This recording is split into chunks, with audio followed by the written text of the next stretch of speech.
Hello guys. तर नवीन व्लॉगमध्ये आपलं स्वागत आहे. आणि या व्लॉगमध्ये तुम्हाला मी सोलापूर टू पुणे जी रोड ट्रिप आहे, it's not a road trip. आमचं पुण्याला जॉब असतो, त्यामुळं आम्ही सोलापूर टू पुणे आमचं ट्रॅव्हल असतं रेग्युलरली. तर ती रोड ट्रिप मी आज दाखवणार आहे. आणि पाऊस चालू झालेला आहे, मान्सून चालू झालेला आहे. तर तुम्हाला पाऊसही कधीमध्ये आधी रस्त्यामध्ये पाऊसही बघायला भेटेल आणि एक रेग्युलर आपली रोड ट्रिपचा व्लॉग पण होईल. या उद्देशाने मी आज व्हिडिओ बनवत आहे. तर या व्हिडिओमध्ये आपण कुठल्या कुठल्या गोष्टी बघणार आहेत. एक तर आपल्या गाडीचं मायलेज किती देते. ठीक आहे, आता गाडीला किती किलोमीटर झाले, तर आता पण गाडीला वर्ष झालेले आहेत 1.5 वर्ष आणि किलोमीटर झालेले आहेत 34,736 किलोमीटर्स. आणि आपल्या गाडीचं जे सर्व्हिसिंग झाले आहेत, ह्या गाडीच्या 3 सर्व्हिसिंग झालेल्या आहेत आतापर्यंत आपल्या. ठीक आहे, आणि आता 4थी सर्व्हिसिंग करायची आहे मला. गाडीला आतापर्यंत झालेला खर्च, गाडीची सध्याची कंडिशन, गाडीची सध्याची प्राईस काय आहे, मी गाडी कितीला घेतली होती, आणि फोर्थ गोष्ट काय की गाडी ओव्हरऑल सेगमेंटमध्ये, या सेगमेंटमध्ये मिड साईज SUVमध्ये ही गाडी कशी मला वाटली आतापर्यंतची. तर असा टोटल रिव्ह्यू देणार आहे मी. तर तुम्हाला स्टार्टिंगला आहे ना, मी तुम्हाला ड्रॉबॅक्स सांगतो आहे गाडीचे. ड्रॉबॅक्स काय आहेत? ड्रॉबॅक्स काय की जी लेफ्ट साईडचं सीट आहे, ठीक आहे, तिथून तुम्हाला आतमध्ये जावं लागेल. म्हणजे ही 3 डोअर थार आहे. It's not a Roxx. Thar Roxx नाही आहे. ठीक आहे, तर रॉक्समध्ये तर तुम्हाला 5 डोअरचे ती 5 डोअर थार आहे. ठीक आहे, तर त्या सेगमेंटमध्ये ती वेगळा सेगमेंट आहे आणि हा वेगळा सेगमेंट आहे. तर या सेगमेंटमध्ये एक मिनिमम मॉडेल जो आहे सगळ्यात कमी प्राईसचा, तो आहे 9 लाखाचा. ठीक आहे, म्हणजे 10 लाखाचा आहे, 9.99 लाखाचा आहे, जी की ऑन रोड नाही, सॉरी, एक शोरूम आहे, तो आहे AXL. ठीक आहे, आणि हा LX आहे, हार्ड टॉप डिझाईन. म्हणजे ही जे हार्ड टॉप म्हणजे काय की ही जे वरचं जे टॉप आहे ते हार्ड आहे. एक सॉफ्ट टॉप म्हणून पण येते, त्यामुळे थोडीशी प्राईस त्यामध्ये पण कमी होते. परंतु युजली सॉफ्ट टॉप आहे ना खूप कमी लोक घेते, ज्यांना काइंड ऑफ जिप्सी म्हणून चालवायचं असतं का, ते घेते. आपण घेतलेलं आहे Mahindra Thar LX hard top design, आणि ही RWD आहे, म्हणजे रिअर व्हील ड्राईव्ह. याचा अर्थ की फक्त पाठीमागचे चाकं ओढतात. First thing. सेकंड, ही काय 4 व्हील ड्राईव्ह नाही आहे. ठीक आहे, ही याचा यूज ही सिटी ड्राईव्हसाठी गाडी आहे. आता तुम्हाला ते अजून परत सांगतो मी की सिटी ड्राईव्ह कशी मी ह्याला म्हणतो आणि नॉर्मल का म्हणतो ते. कारण की सिटी ड्राईव्हमध्ये कसं आहे की तुम्ही गाडीचं ठीक आहे, आणि त्यामध्ये पण कसं आहे की सिटी ड्राईव्हमध्ये डिझेल व्हॅरियंटच्या गाड्या आहे ना व्यवस्थित चालत नाही त्या. ही एक माझा अनुभव आहे चांगला. कारण की आमचे एक सर आहेत, त्या सरांकडं डिझेल व्हॅरियंटची गाडी आहे. ते 4 व्हीलर आठवड्यातून खूप कमी वेळेस घराच्या बाहेर काढतात. ठीक आहे, आणि ती सिटीमध्ये ट्रॅव्हल करण्यासाठी. तर त्यांना आहे ना रिजनरेशनचा DEF डिझेल एक्झॉस्ट फ्युल ह्याचा क्लॉगिंगचा आहे ना इतका प्रॉब्लेम यायला लागला आहे. कारण की त्यांनी वर्षामध्ये 7 ते 8 वेळेसपर्यंत त्यांनी रिजनरेशन केले, आणि आतापर्यंत मी रिजनरेशन फक्त 1 वेळेस गेलेलं आहे. ती पण एकदा काय झालं की सोलापूरला आम्हाला हॉस्पिटलमध्ये तो काम होतं, त्यावेळेस मी मग 2-3 दिवस असंच गाडी आपण चालली होती लो स्पीडवरती. तर DEF डिझेल एक्झॉस्ट फ्युअलचा प्रॉब्लेम जर का तुम्ही हाय स्पीडने ड्रायव्हिंग करत असाल तर येत नाही. ठीक आहे, पण तुम्हाला आठवड्यातून 1 ते 2 वेळेस तर तुमची गाडी आहे ना अशा रोडवर गेली पाहिजे, तर तुमचं आहे ना मॅक्झिमम स्पीड 100, 80, 90च्या वर असेल. एकतर ही झालं. सेकंड गोष्ट काय की गाडीचं मला ओव्हरऑल काय वाटलं मला, कारण की एकतर ही फॅमिली कार नाही पहिली गोष्ट म्हणजे. कारण की ह्याच्यामध्ये भलेही 4 माणसं बसतात किंवा 5 माणसं बसतात, परंतु जर का तुमच्या पाठीमागं फॅमिली असेल, वृद्ध असतील किंवा आपले आईवडील, त्यांचं जर का थोडासा गुडघ्याला वगैरे प्रॉब्लेम असेल, तर त्या केसमध्ये पाठीमागे जाण्यासाठी थोडासा जरा जास्त त्रास होतो. ठीक आहे, ॲज कम्पेअर टू अदर गाड्यांमध्ये. अदर गाड्यांमध्ये तुम्ही इझिली बसू शकता, पण त्या जागी जर का या गाडीमध्ये बसायचं मला थोडासा प्रॉब्लेम येतो. एक तर ती आहे. बाकीचा ड्रॉबॅकमध्ये काय आहे की हाईट, गाडीची हाईट जास्त असल्यामुळं ही मिड साईज SUVमध्ये येते. सेकंड, याचा विषय असा आहे की तुम्ही जास्त पण स्पीडनं गाडी चालवू शकता, असं काय प्रॉब्लेम नाही. गाडी 146पर्यंत मी गाडी चालवलेली आहे बरं काही. पण 146च्या पुढे जर का तुम्ही जात असाल किंवा 100च्या वरी पण जात असाल, तर प्रॉब्लेम कसं होतं माहिती आहे का, जर का गाडी पंक्चर झाली, what ever from different reasons. जर का तुम्हाला गाडीचं काय ॲक्सिडेंट झाला वगैरे असं काय झालं, काय प्रॉब्लेम झाला तर गाडीचं डेव्हॅस्टेशन खतरनाक होतं आहे. कारण की पूर्ण गाडीमध्ये काहीच राहणार नाही. कारण की एक माझ्या मित्राची गाडी मला माहीत आहे, त्याचं तसं झालं होतं. त्यांनी थार रॉक्स घेतल्यावर का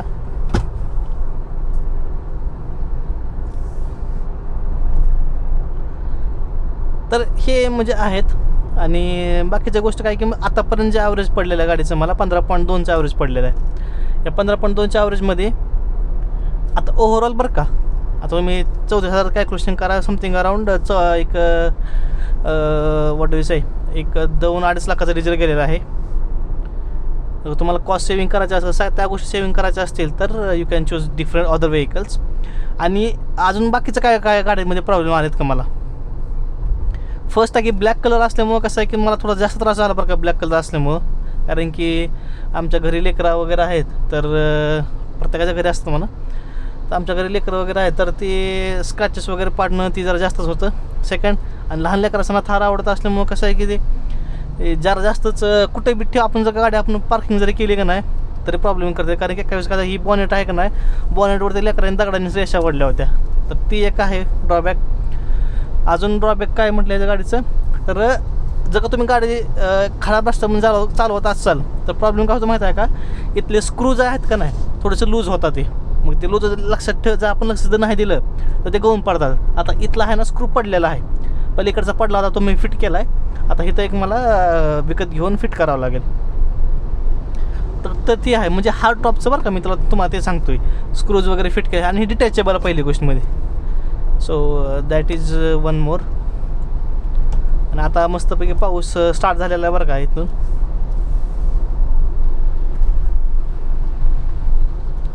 आणि I just love monsoon drives.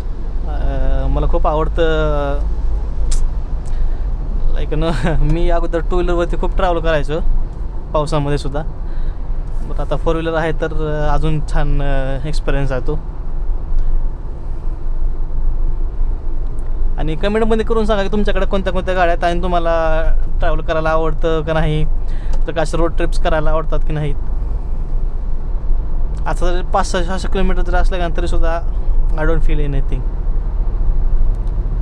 थकवा जाणवतच नाही अशा गाड्यांमध्ये गाडी चालवायला. आणि पण लॉंग ड्राईव्हसाठी, लॉंग डिस्टन्ससाठी this is not a comfortable car. खरं बघा गेलं तर फॅमिलीसाठी बरं का. जर का लॉंग ड्राईव्हसाठी असं जात असाल तुम्ही जसं की 1000-1200 किलोमीटर्स, तर this is not a comfortable car. हां, तुम्ही पोरामध्ये जाऊ शकता, काय प्रॉब्लेम नाही.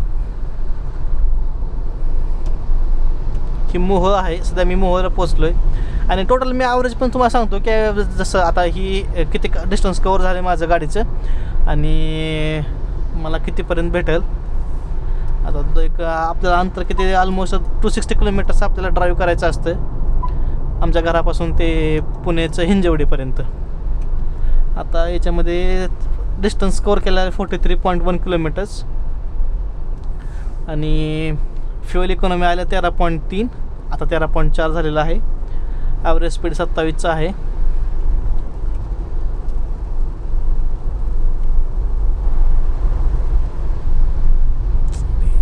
अंगावर गेले काय पाणी, का माणसाच्या अंगावर पाणी गेलं काय. बाजरीची भाकरी घ्यायची म्हणून मी गाडी थांबवायला सांगितलं.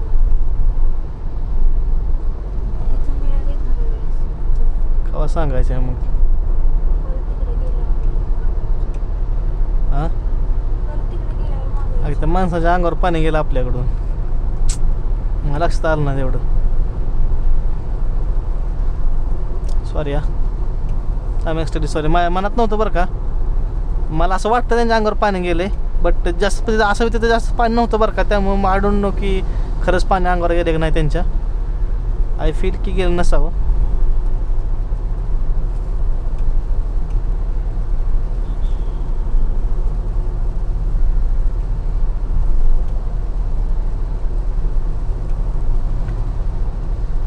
आणि मी असं 2-3 असं व्हिडिओ बनवणार ज्याच्यामध्ये POV पण असेल आणि व्लॉग पण असेल. ठीक आहे, तर आता मी POV स्टार्ट करतो. आता इथून एक 100 मीटरवरतीच आहे ना असा पाऊस चालू आहे, जितका जोरात पाऊस चालू आहे ना. आणि इथं पाऊस नाही. आणि तर हे निसर्गाचं एक तुम्हाला एक काय त्याला मिस्ट्री म्हणू शकता तुम्ही, किमया. आता पाऊस चालला, इथून पाऊस चालला 100 मीटरपासून इथनं.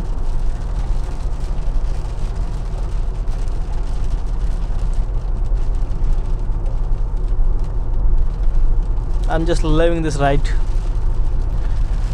ड्रायव्हिंग ही जे आहे ना, हे म्हणजे हे सुख आहे ना, एवढं सुख आहे ना मला, म्हणजे इतका आनंद देऊन चाललं आहे ना, I just cannot tell in my words.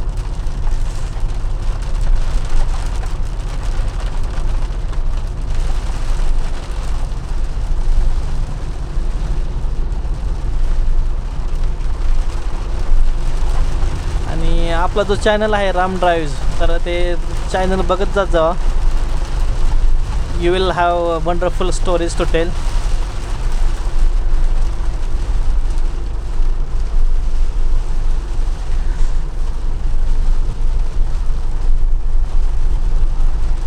आता या रोड हा जो रोड आहे, त्या रोडवर थोडंसं पॅचेस वगैरे थोडं झालेत बरं का. आणि हे खूप वर्ष अगोदरपासून ही पॅचेस आहेत पण.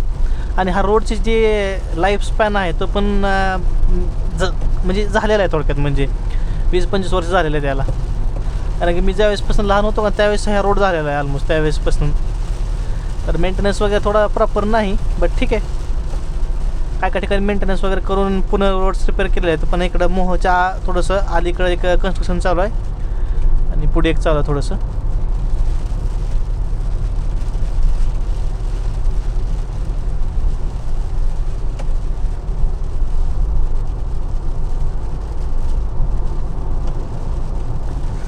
आणि हां, मग अशी एक गोष्ट माझी सांगायची राहिली होती की एक बेस्ट प्रॅक्टिस म्हणून कुठल्याही गाडीचं, doesn't matter whether it's Thar, महिंद्राची गाडी किंवा टाटाची गाडी, प्रत्येक गाडीची आहे ना 6,000 किंवा 5,000 किंवा 4,000 या रेंजमध्ये कधी पण तुम्ही आहे ना व्हील अलाइनमेंट करत जा. व्हील अलाइनमेंट, मला एक मित्र होता, माझ्या मित्राचा मित्र होता, तर त्यानं मला सांगितलं की आहे ना काही झालं तरी 5,000 किलोमीटर्स व्हील अलाइनमेंट करायची. आणि व्हील बॅलन्सिंग हे 10,000 किलोमीटरला नक्की करायचं, म्हणजे करायचंच. तर मी व्हील बॅलन्सिंग केलेलं नाही बरं का, बट अलाइनमेंट मी रेग्युलरली करतो. दर 5,000 किलोमीटरला मी अलाइनमेंट करतो. आता माझं 14,000 किलोमीटर झालं का नाही, तर मी आता अलाइनमेंट करण्यासाठी आले बरं गाडी. कारण की मी 25,000 किलोमीटरला एक केली होती, 30 लाख केली होती. आणि आता जो मला व्हील अलाइनमेंट करायची लगेच. आता पुण्याला गेल्यावर that is the first thing that I will do.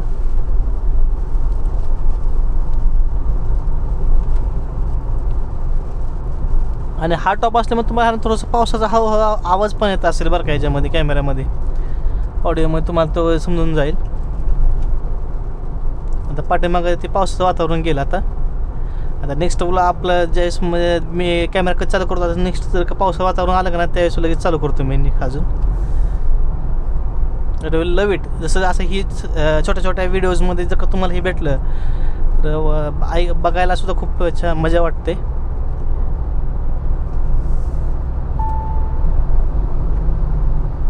Tembhurni 35 kilometre ना. आणि आपण टेंभुर्णीलाच डिझेल फ्युअल अप करणार आहे. कारण की तिथं आहे ना company operator diesel I mean petrol pump आहे. डिझेल पेट्रोल कोणी काही म्हणू शकता तुम्ही. तर जे आपलं आजकाल जे एवढं सगळं मॅटर चालू होतं E20 E10 आता डिझेल गाड्या सांगलं तर काय गरज नाही का, इथं न मिसळू शकत डिझेल गाड्यामध्ये तरी. तर आयसोब्युटेन म्हणून मिसळायचं त्यांचं चालू आहे, डिस्कशन चालू आहे. तर बट कमीत कमी नेक्स्ट 10 वर्ष तरी वी आर गुड. कमीत कमी ही गाडी तरी आपली जाते. आपली डिझेलमध्ये काय मिक्स वगैरे करायची गरज पडणार ना आपल्याला. कारण की एक्झिस्टिंग ज्या गाड्यामध्ये आहेत त्या गाड्यांमध्ये चेंजेस तुम्हाला करता येणार नाही. तर इंजनमध्ये चेंजेस करता येत नसते. सगळ्या गाड्या तुम्ही कॉल बॅक करून त्यांना चेंज करणं it's common sense, it's not a practical thing.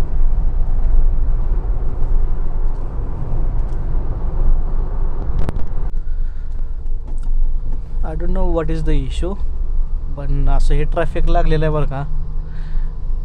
आणि ऑलमोस्ट 500 मीटर्सपर्यंत ट्रॅफिक लागलेलं आहे, which is not a good thing even after having A FASTag. FASTag असून पण जर का असं थांबावं लागत असेल टोल नाक्यावरती, तर आय डोंट थिंक की this is a good sign. Not at all.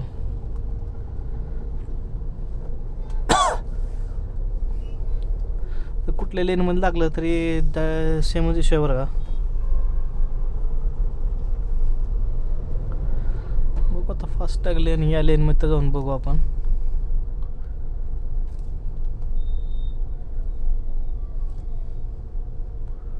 वरतून जायचं कुठून जायचं, व्हॉट डू यू थिंक?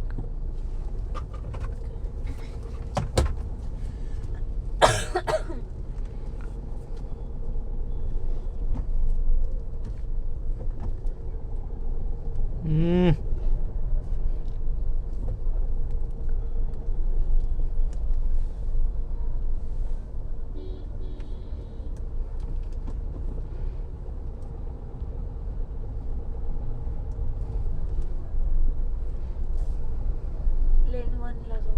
लेन 1 किंवा 2 1 ला जाऊ. असं व्हायला नाही पाहिजे बरं का, कारण की आहे ना जो त्याचा रूल आहे फास्टॅगचा रूल जो आहे तो 20 सेकंड्सच्या आतमध्ये तुमचा आहे ना फास्टॅग कटलाच पाहिजे, माहीत आहे का? नंतर फास्टॅग फ्री असतो.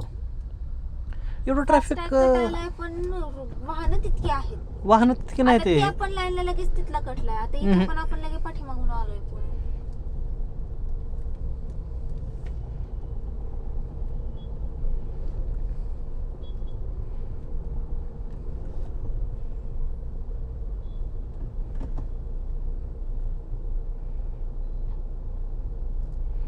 त्या लेनला जायला पाहिजे होतं का आपण, ह्या लेनला?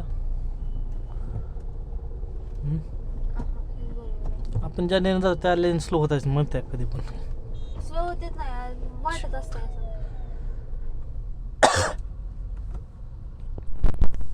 तर पोलिस उभे आहेत त्याचं पुढे. किंवा पोलिसांमुळे पण होऊ शकतंय. नाही पण त्याचा काय संबंध आहे? फास्टॅग लाईन लागलं नाही पाहिजे ना, फास्टॅगला लाईन लागली नाही पाहिजे ना.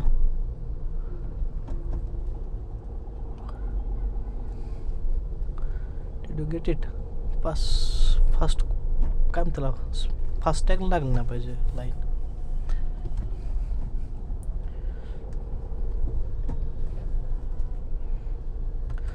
तर सेकंड अपडेट काय आपल्याकडं, तर आतापर्यंत जे डिस्टन्स झालेलं आहे 113 किलोमीटर्स आणि 15.2चा इकॉनॉमी आलेला आहे. आता मग आम्ही थोडंसं आतमध्ये आलो होतो बरं का, आम्हाला थोडंसं काम होतं टेंभुर्णीमध्ये, आणि अजून आपल्याला 150 किलोमीटर्स ऑलमोस्ट जायचं आपल्याला.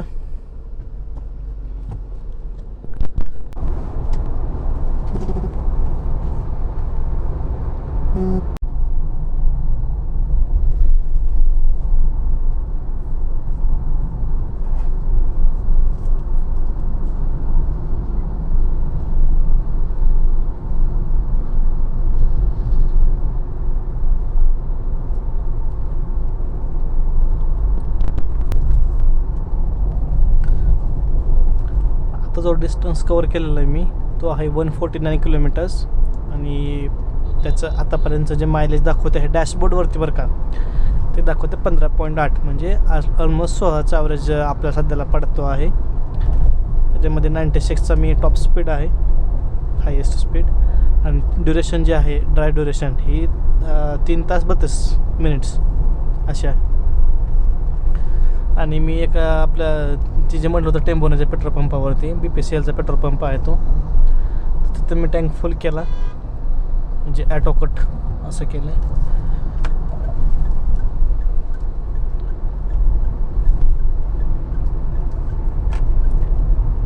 आणि कधी पण गाडीमध्ये डिझेल भरताना तुम्ही आहे ना ॲटोकट करत जा, असं काय गरज नाही की आहे ना गाडी पूर्ण असं इकडं हलवून भरायची, असं यात का लॉजिक नसते बरं का.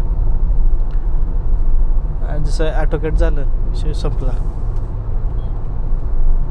आणि तिथं कसं आहे, ही श्युअरिटी असते की बाबा डिझेल प्युअर आहे. त्याच जागी जर का डिझेल किंवा पेट्रोल दोन्ही बरं का, आणि त्या जागी जर का आपण रिटेल पेट्रोल पंप्स असतात त्याच्यावर जर का आपण भरलं युजली, तर थोडंसं भेदमिसळ असते, असं हे माझं मत आहे बरं का. मी म्हणणार की हे तुमचं बी मत असलं पाहिजे, बट थोडंसं मी तिथं प्रेफर करतो ज्यावेळेस मी या रोडवरती असतो त्यावेळेस.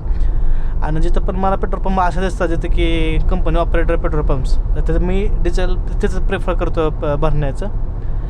और जर गरज असेल तर कुठूनही घ्यायचं, त्याचा काही विषय येत नाही एवढा. But if you have a petrol pumps which are operated by company petrol pump which are operated by company people hired by company, तर तुम्ही तिथं घेऊ शकता. प्रिफर करा तिथलं अगोदर. आणि पावसाचं कसं म्हणतात, आता एक पावसाचा स्टार्टिंगचा फेज असतो, मग कसं अधिक महिन्यामुळे पुढे पाऊस ढकलला गेला आणि पाऊस सध्या तरी कमी आहे. आणि या कमी पावसामुळं इन द सेन्स कमी पाऊस काय ठिकाणी आम्हाला पाऊसला, काय ठिकाणी पाऊस लागलेला नाही बरं का आतापर्यंत तरी. आता येताना बहुतेक 3 वेळेस मला पाऊस लागला. सध्या तरी काय नुसतं छोटे छोटे ठिपका यायला येतं.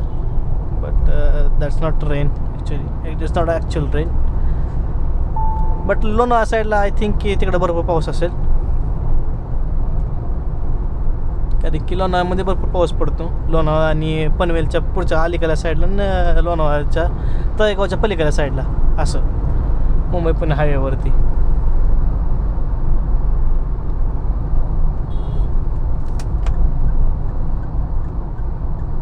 तर हे ब्लाइंड स्पॉट जो असतो का त्यामध्ये खूप लक्ष द्यावं लागतं बरं का, कारण की आपल्याला आहे ना इमिडिएट पाठीमागचं दिसत नाही कधीच.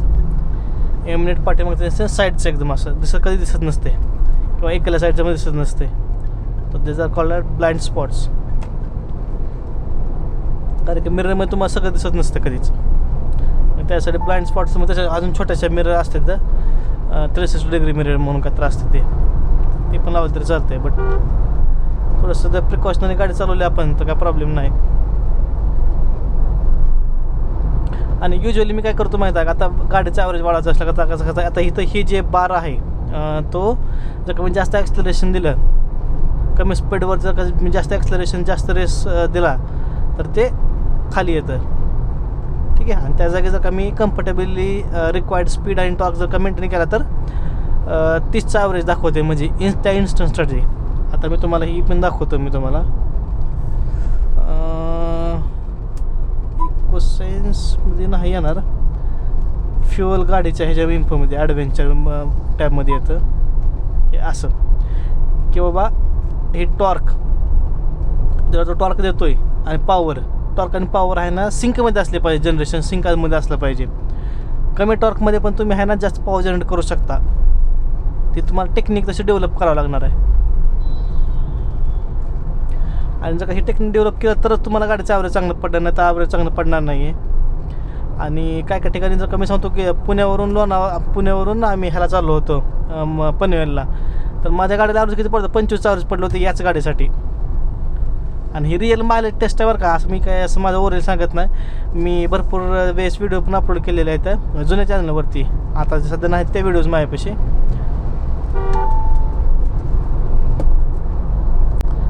तुम्हाला कधी कधी ॲक्सलरेशन घ्यावं पण लागतं बरं का, असं नाही की आहे ना तुम्हाला प्रत्येक वेळेस कमी ॲक्सलरेशन गाडी चालवायचे. रिक्वायरमेंट जशी असेल तसं गाडी तुम्हाला चालवावं लागते.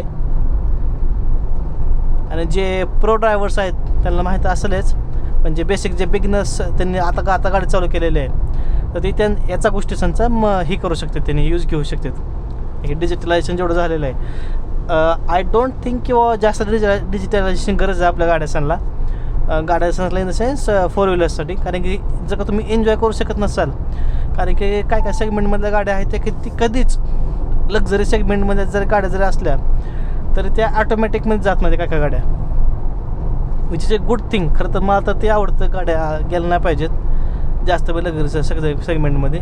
कारण की जर काय सेल्फ ड्रायव्हिंग कार असेल किंवा ॲडॅस सिस्टम वगैरे असेल तर मला नाही वाटत की थोडा त्याचा बेनिफिट आहे बरं का, but I don't think you that is necessary. मग त्यापेक्षा ट्रेनच जावं ना, ट्रेन याच्या तुम्ही जाऊ शकता, फ्लाईटनं जावा, ट्रेननं जावा मस्तपैकी. गाडी ड्रायव्हिंग करायची गरजच नाही ना. आता मग मला ॲटोमॅटिक गाडीसुद्धा आवडत नाही त्या, म्हणजे I am not fond of automatic cars. आणि मी कधी चालवली पण नाही, मेन गोष्ट म्हणजे ॲटोमॅटिक गाडी. मी हीच गाडी चालवलेली आहे, थारच. मी गाडी माझी फर्स्ट गाडी पण जी चालवली आहे मी थारच आहे. मी सगळं लायसन्स सगळं याच्यावरती शिकलेलं आहे बरं का. तर म्हणजे जी पण तुमच्यापाशी गाडी असेल गावाकडे घरी कुठेही गाडी असेल तुमच्यापाशी त्या गाडीचं सुद्धा तुम्ही you can have that car. त्या गाडी शिकू शकता. असं नाही किंवा तुम्हाला हीच गाडी भेटली पाहिजे. पण हां एवढं मात्र आहे की या गाडीचा एक बेनिफिट काय आहे की तुम्हाला जे समोरचं जे सर्व गोष्टी आहेत त्या सगळ्या गोष्टी व्यवस्थित दिसते त्या, which is a very good thing बिगिनरसाठी तरी ॲटलिस्ट मी असं समजू शकतो. कारण तुम्हाला रोडच दिसला नाही तुम्हाला कसा अंदाज येणार आहे. आणि कसं ही बोनेट पुरून दिसत असल्यामुळं आहे ना तुम्हाला इझिली अंदाज येतं किंवा तुम्हाला किती डिग्रीमध्ये टर्न करायचा आहे, किती समोरचे गाडी किती कशी आहे काय नाही, किती जवळ आहे पास नियरेस्ट तुमच्या लोकेशनला आहे. त्या सगळ्या गोष्टी पण आहेत beneficial.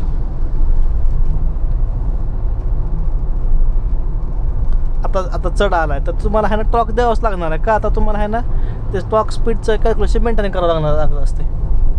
Those are from mechanical background they can understand it.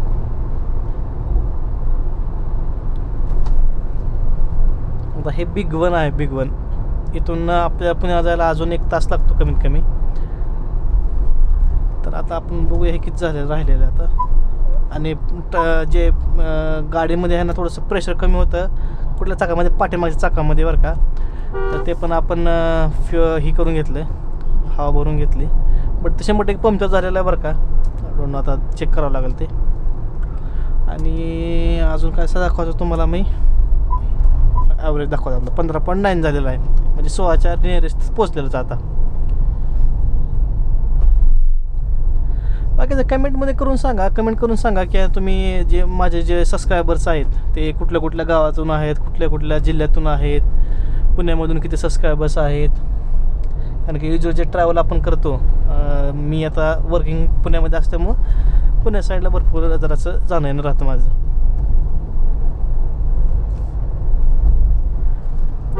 आणि आपलं सबस्क्रायबर एक आपल्या या व्हिडिओवरती आपण 2 कंटेंट टाकतो सध्या तरी.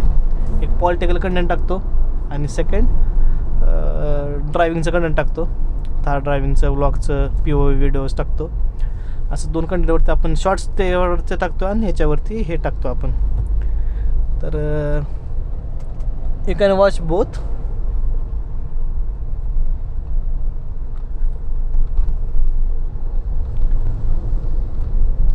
आणि हे जे इन फ्युचरमध्ये आपण भरपूर सारे ट्रिप्स करणार आहोत.